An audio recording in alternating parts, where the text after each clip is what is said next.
Olá, povo de Deus, tudo bem com todos? Gostaria de cumprimentar os meus queridos amigos e irmãos com a paz do nosso Senhor Jesus Cristo. Eu sou o pastor Luiz Augusto, estou aqui mais uma vez para trazer a nossa quarta aula do curso fácil da Bíblia. Nós estamos estudando sobre bibliologia, o estudo da Bíblia. Já vimos alguns temas. Você que está assistindo o vídeo, ou conhecendo o nosso canal pela primeira vez, você pode pesquisar. Nós já temos aí algumas aulas, algumas lives que vão ser uma bênção para você. Se você não é inscrito, eu gostaria que você se inscrevesse.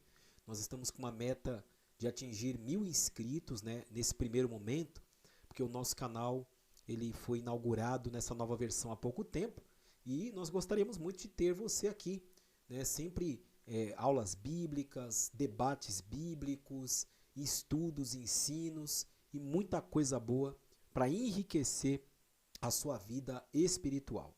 Vem com a gente, vamos para o vídeo. Se você não se inscreveu, se inscreve aí. Você vai ter aí na parte inferior do vídeo escrito inscrever-se, ok? Clica no sininho que está escrito lá todas para você sempre ficar informado e de notificações de vídeos novos, tá certo? Vamos então para a nossa quarta aula da bibliologia.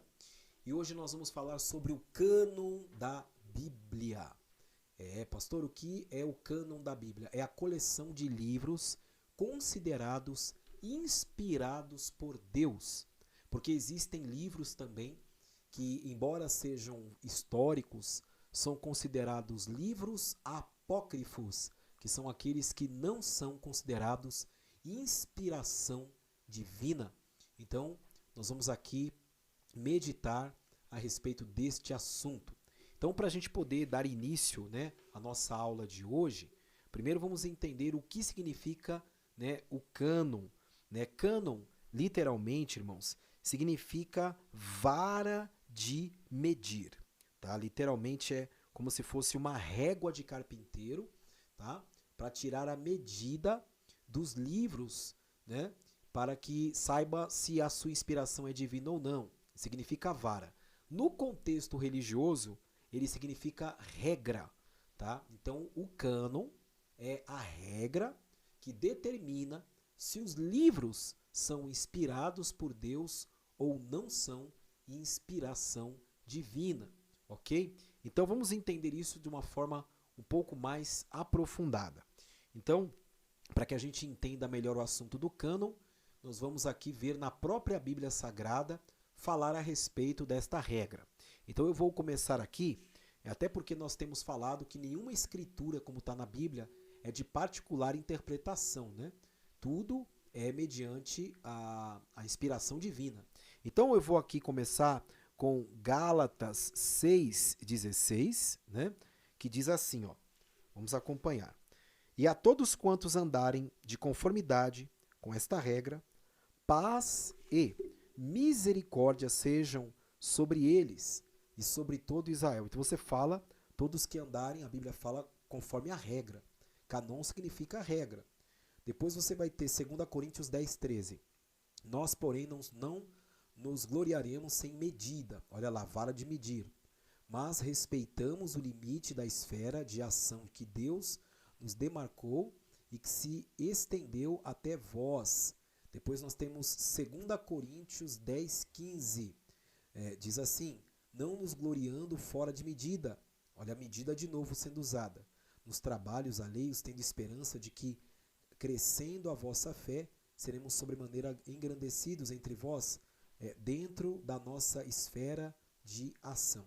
Então você vê aqui vários assuntos que tratam a respeito da questão da regra, através da medida certa. Então existe sim uma regra bíblica para os livros que são inspirados por Deus. Até eu posso comentar uma parte desse artigo. Disse dos livros da Bíblia que são canônicos para diferenciá-los dos apócrifos. Então, apócrifos são livros históricos, mas não têm ali uma conotação de inspirações divinas, ok? Então foram feitos vários concílios e a gente vai começar a entender isso melhor, tá bom? Então, para a gente entender melhor, o cânon do Antigo Testamento, né, hebraico, né, a Bíblia Sagrada no Antigo Testamento, eu já trouxe aqui para os irmãos anteriormente, que a linguagem original é o hebraico, né?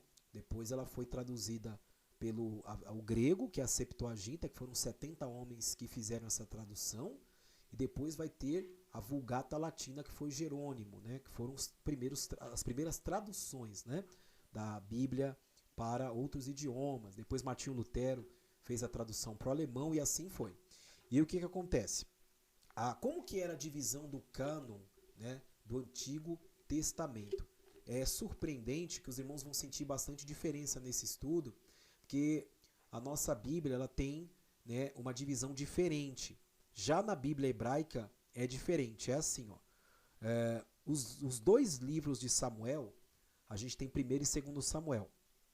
Já na Bíblia hebraica é só um livro, que é o livro de Samuel, apenas um livro. Os dois livros de Reis, 1º e 2º Reis, não tem, é só um livro de Reis. Os dois livros de 1º e 2º Crônicas na Bíblia hebraica é apenas um livro também. Esdras e Neemias não são separados na Bíblia hebraica, são 2 em 1, um livro apenas. Também os 12 profetas menores formam um livro, os demais 19 livros, totalizando somente 24 livros, né? Então, é bastante diferente, né? Cai bastante a quantidade, né, de como é a nossa Bíblia, né, que são os 39 livros, né? Então, muda bastante. E aí a gente vai entendendo as divisões, né? Então, as divisões da Bíblia hebraica é assim, ó. Então, a Bíblia hebraica, então, primeiro, eu disse que ela é separada em 3, né? Então, é leis, profetas e escritos, ou salmos. Então, leis, profetas e escritos. Então, vamos começar pela lei. Então, 5 livros: Gênesis, Êxodo, Levítico, Números, Deuteronômio, Pentateuco. Depois, nós temos profetas, que são 8 livros, divididos assim, ó. Então, nós vamos ter primeiros profetas: Josué, Juízes, Samuel e Reis. Então, é dessa maneira. Depois, tem os últimos, que são Isaías, Jeremias, Ezequiel, e depois vem os 12 juntos, que formam um livro só, né? Que são os profetas menores, que a gente já falou também em outras aulas, né, irmãos? E aí aqui, ó, nós vamos ter os escritos. Então, a gente falou aqui, lei, profetas e escritos, né? Então, ó, os escritos, livros poéticos, Salmos, Provérbios e Jó. Depois nós temos os 5 rolos. Por que é chamado de 5 rolos? Porque eles eram separados para ler em festas memoráveis do povo judeu. Eu vou mostrar isso para você. Então, olha lá. Os 5 rolos esses livros eram separados: Cantares, Rute, Lamentações, Eclesiastes e Ester. Então, esses 5, eles eram separadamente em rolos para poder serem lidos em ocasiões especiais, que são as ocasiões que eu vou trazer para os irmãos agora. Então, vamos lá. Quando que eles liam o livro de Cantares, né? Tem o livro de Cantares de Salomão, que fala do esposo, da esposa, do noivo. Eles liam na Páscoa. Então, em alusão ao Êxodo. Então, eles lembravam, né, de toda aquela libertação, e eles liam, né, que o povo do Senhor era o povo amado, o povo escolhido. Então eles liam o livro de Cantares ou o livro de Cânticos. O livro de Rute era lido no Pentecostes, na celebração da colheita em seu início, porque a Rute ela colheu, né, muitas colheitas no campo de Boaz. Foi uma benevolência de Deus com a Rute. Então, quando era a festa do Pentecostes, que eram as primeiras colheitas, era 50 dias depois da Páscoa, eles então liam, né, como gratidão a Deus pela bondade com Rute. Depois, Lamentações, no mês de Abibe, relembrando a destruição de Jerusalém. Então, quando Jerusalém foi levada, né, para o cativeiro, Lamentações é um livro de tristeza, né? Um livro que diz lá no capítulo 3, coloque a boca no pó, talvez assim ainda haja esperança, né? Então, era para que eles pudessem lamentar o cativeiro. E Eclesiastes na festa dos tabernáculos, festa de gratidão após a colheita. Então o livro de Eclesiastes é um livro que particularmente eu admiro muito, irmãos. Lá fala com um jovem, né, no capítulo 12, lembra-te jovem do teu Criador nos dias da tua mocidade. Lá diz, né, lança o teu pão sobre as águas, depois de muitos dias você encontrará. Então eles liam isso, né, e eles agradeciam a Deus, porque a festa dos tabernáculos era já ali o final da colheita. Então eles agradeciam, né, então o livro de Esther, né, eles também liam na época aqui do Purim, né, que era uma festa que era assim, irmãos, o Purim significa sortes. Né, quando você vai falar de Purim, é uma festa que existe lá em Israel, porque Ramã, que foi um homem muito mau, né, ele fez dados da sorte para decidir sortear o dia que os judeus deviam ser destruídos de todo o mapa mundi da terra, de todos os continentes. Ele queria acabar com esse povo.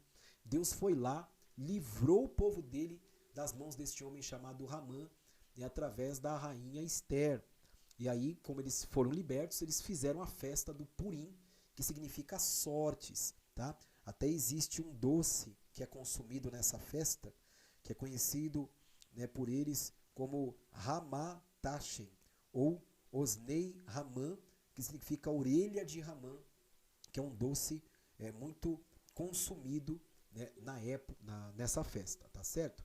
E aí nós temos aqui também a divisão do Antigo Testamento dos 39 livros, que no caso também está relatado aqui, né, na divisão dos 3, né, que é lei, profetas e escritos. Aí a gente vai ver aqui, ó, uma divisão que o de Gênesis, o último livro é Crônicas. Na nossa divisão do Antigo Testamento é Gênesis a Malaquias, né? O primeiro é Gênesis, ok? Do Antigo Testamento da nossa Bíblia. E o último é Malaquias. Né? Depois vem o período interbíblico, 400 anos, livro Folha Branca. Depois Mateus. Mas na Bíblia hebraica, né, o cânon deles é diferente. É de Gênesis até Crônicas. Pastor, como é isso? Está escrito lá em Mateus 23, 35. Olha só. Para que sobre vós caia todo o sangue justo que foi derramado desde a terra, desde o sangue de Abel, o justo, até o sangue de Zacarias, filho de Baraquias, que matastes entre o santuário e o altar. Então ele está falando, Jesus, né, desde Abel até o último livro da Bíblia hebraica. Isso está em 2 Crônicas 24, 22. 2 Crônicas 24, 22. Assim o rei Joás não se lembrou da bondade que lhe fizera Joiada, pai de Zacarias. Antes matou-lhe o filho, o qual morrendo disse, veja o Senhor e retribua-o. Então, a Bíblia hebraica, ela começa em Gênesis e termina em Crônicas como um livro só. Então, são 24 ao todo e a nossa são 39. Tá? Então, há um resumo, né, que é diferenciado. Tá certo? Então, agora, nós vamos aqui falar, né, do cânon formado, né, do Antigo Testamento. Como que foi essa graduação? Foi tudo escrito de uma vez? Né? Não foi escrito de uma vez. O período que levou, aproximado, foi de 1046 anos, tá? Para que ficasse pronto essa coleção, essa junção de livros do Antigo Testamento da Bíblia. Pastor, e como que eles juntaram esses livros? Então, primeiro, antes da gente falar de como eles juntaram para formar, nós vemos aqui que foram escritos em datas diferentes. Por exemplo, o Moisés, ele escreveu o Pentateuco cerca de 1491 anos, concluído a 1451 anos antes de Cristo. Então foi um período que o Moisés ele deixou pronto. Alguns acreditam que ele usou algumas fontes de livros para falar da criação, ok? Os rabinos acreditam. E aí o que acontece? Já o Josué, ele escreveu em 1445 antes de Cristo, né? Quer dizer, já é um outro período diferente. Samuel escreveu o livro de Samuel 1095 antes de Cristo. Então, mas pastor, como é que eles foram juntando isso? Então existe uma teoria que eles guardavam no tabernáculo, né, esses rolos. Por que que a gente tem, nós não, né? Por que que a teologia acredita, né? Há quem acredite que foram colocados no tabernáculo. Por quê? Porque está escrito aqui, Josué 24, 26. Eu vou até ler, você que está nos acompanhando, Josué 24, aqui a gente já vai para o Antigo Testamento. Eu vou ler aqui na minha Bíblia online para ficar um pouquinho mais rápido. Então, ó, Josué 24, 26 diz assim, ó. E Josué escreveu estas palavras no livro da lei de Deus e tomou uma grande pedra e a erigiu ali debaixo do carvalho que estava junto ao santuário. Aí você vai ter aqui, ó, a palavra de Deus dizendo, né, que ele fez ali. Então você vai ver aqui, né, que Josué, ele escreveu, aqui nós temos em Josué 24, 26. Olha só o que ele disse. Josué escreveu estas palavras no livro da lei de Deus e tomou uma grande pedra e erigiu ali debaixo do carvalho que estava junto ao santuário do Senhor. Então Josué, ele colocou diante da presença do Senhor, né, guardado o seu escrito. Aí agora Samuel também, olha, 1 Samuel 10, 25, a gente continua aqui, ó. 1 Samuel, né, 10, 25, você vai ver que Samuel colocou também diante da presença do Senhor. Tá? A gente vai chegar lá. Ó. E declarou Samuel ao povo o direito do reino e escreveu num livro e pô-lo perante o Senhor. Então enviou Samuel a todo o povo, cada um para a sua casa. Então outro escrito do livro de Samuel, eles colocavam perante o Senhor. Então muitos acreditam que eles iam pegando os rolos, né, que eram escritos em anos diferentes, iam sendo reunidos, tá? Diante do tabernáculo, que era o lugar da presença do Senhor, perante o Senhor. Então teve outros, todos eles foram em épocas diferentes. Ó, Isaías foi no ano 770 a.C., né? Jeremias foi no ano 626 a.C., então foram diferentes, né, as épocas. O livro de Esther estava sendo escrito durante a narrativa. Então, mas como é que então eles conseguiram ajuntar? Aí o que acontece? Quando o povo de Deus voltou do cativeiro da Babilônia, né, teve um acontecimento. Né? O Esdras, ele juntou esses livros para poder fazer a coleção. Então, olha lá, Esdras presidiu a chamada Grande Sinagoga, que selecionou e preservou os rolos sagrados, determinando dessa maneira o cânon das escrituras do Antigo Testamento. Né? Então ele tinha uma grande sinagoga com mais ou menos 120 membros, né? E eles fizeram um concílio e eles aprovaram esses livros formando o cânon da Bíblia Sagrada, da Bíblia Hebraica. Né? Então quem presidiu isso foi o escriba Esdras, né? Que foi um homem muito importante, né, na história da palavra de Deus. Tá? E nós também temos aqui essa parte, né, de que nós cremos que foram todos reunidos no tabernáculo, isso diz os escritos da teologia, e ele foi lá e ajuntou. Tá? Então, olha, esse cânon ele ficou pronto no ano 90 depois de Cristo. Então, teve ali, né, a afirmação desse cânon, né, teve um sinédrio, né, que fez ali uma reunião.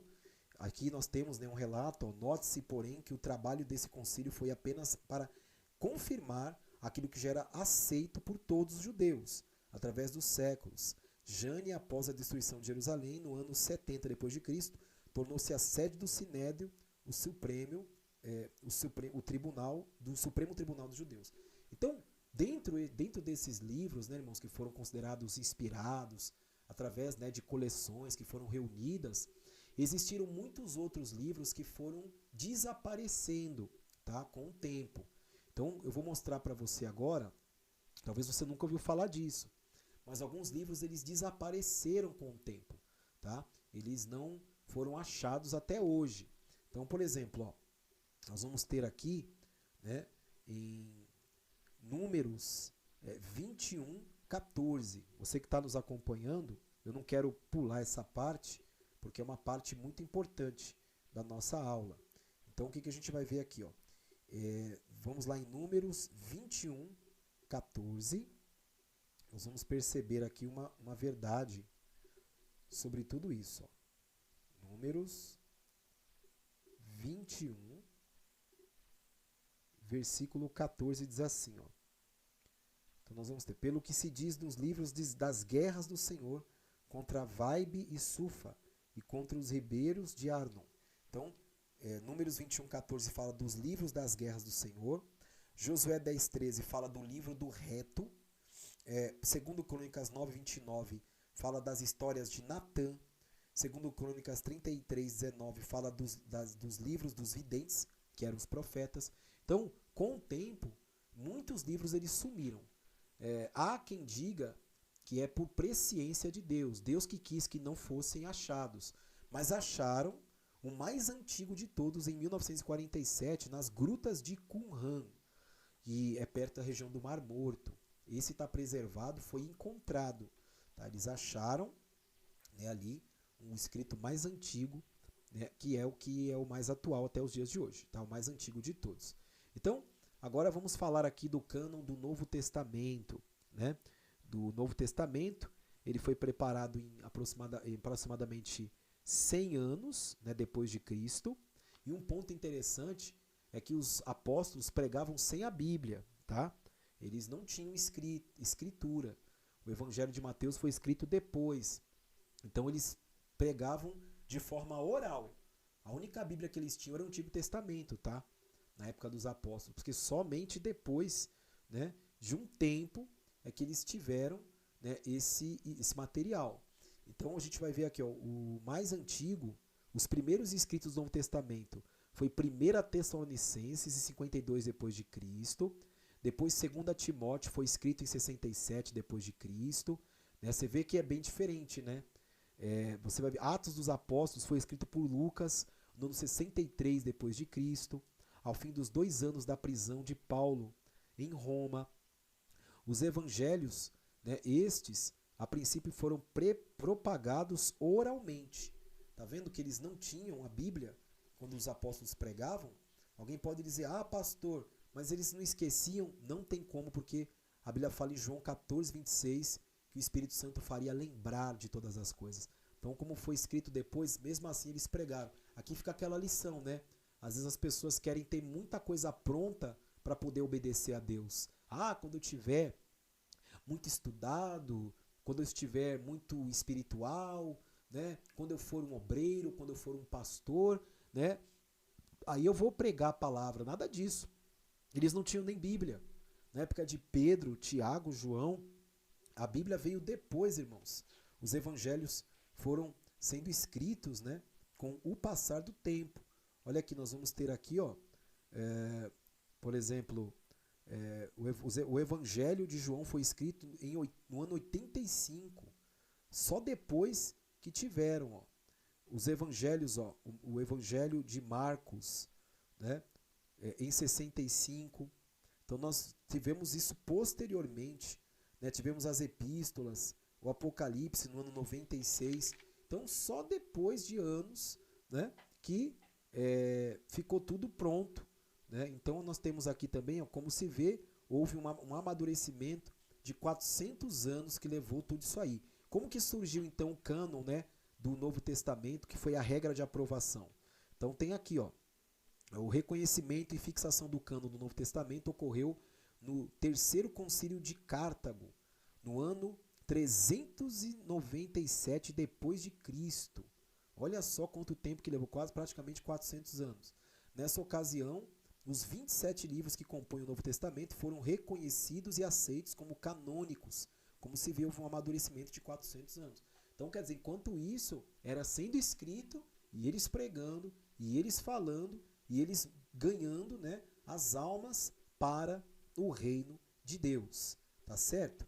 Então, nós temos aqui todas essas lições. E por último, eu tenho aqui os livros apócrifos. Tá? Que são os apócrifos? Aqueles que não são canônicos, que o cânon, que a regra, não aceita como inspiração divina, porque parte desses livros foram escritos no período de 400 anos, que é o período interbíblico, que Deus não levantou profeta. Então, muitos deles foram considerados históricos, verdadeiros, mas não inspiração de Deus. Aí nós temos 73 livros ao todos, né? A Igreja Católica, né, Romana, ela reconheceu e teve um concílio chamado de Trenton, em 1546. Inclui no cânon do Antigo Testamento 7 livros apócrifos, além de 4 acréscimos. Então eles só ficaram com 7 e mais 4 acréscimos. Quais são esses livros que eles aceitaram? Né? O livro de Tobias, após o livro canônico de Esdras. Então esses são os livros que a Igreja Católica, né, ela reconheceu, mesmo que não é canonizado. Tá? Eles aceitaram na Bíblia deles. E temos também Judite, após o livro de Tobias, Sabedoria de Salomão, após o livro canônico de Cantares, Eclesiástico, após o livro da Sabedoria, Baruque, após o livro canônico de Jeremias, 1º e 2º Macabeus, ok? Além de acréscimos, né? Teve alguns acréscimos sobre Esther, Cântico dos Três Santos Filhos, História de Susana, Bel e o Dragão, que são alguns acréscimos, e eles rejeitaram 3. 3º Esdras, 4 Esdras e Oração de Manassés. Então, existiu toda essa situação, e quando, né, que foi aderido, né, a Igreja Romana aprovou os apócrifos em 18 de abril de 1546, né, depois de um concílio, né, que foi feito, e até mesmo o cardeal Pallavicini, em sua História Eclesiástica, declara que, em pleno concílio, 40 bispos dos 49 presentes travaram uma luta corporal, agarrados à barba, à batina e outros, e foi nesse ambiente que os apócrifos foram aprovados. Então gerou muito conflito, né? Gerou até lutas corporais, muita confusão para aceitar esses livros aí. Quando veio a Reforma Protestante, que somos nós, era aceito esses livros só como históricos, depois foram tirados. Por isso que na nossa Bíblia evangélica, protestante, nós não temos os livros apócrifos, mas somente os livros que são canônicos, que são os 66 livros da Bíblia Sagrada. Amém, queridos? Eu espero que você tenha conseguido compreender um pouco a respeito, né, do cânon, como foi formado, que é a nossa regra. Por isso que alguns livros nós não aderimos, né, porque nós somos protestantes e seguimos rigidamente somente os livros que são inspirados por Deus. Até para terminar aqui, Jerônimo, que fez a tradução da Bíblia para o latim, a Vulgata, né, conhecida a tradução Vulgata para o latim, ele foi obrigado a colocar os livros apócrifos, mas ele disse que ele afirmou que eles não eram inspirados para formar doutrinas para a igreja. O próprio tradutor Jerônimo, ele alertou que esses livros não eram inspirados. Por isso que na nossa Bíblia não temos alguns livros que existem na Bíblia Católica. Tá certo, amados? Então, que Deus abençoe você. Espero que você tenha aprendido mais um pouco. Nós, posteriormente, voltaremos com a nossa 5ª aula da Bibliologia. Deus te abençoe.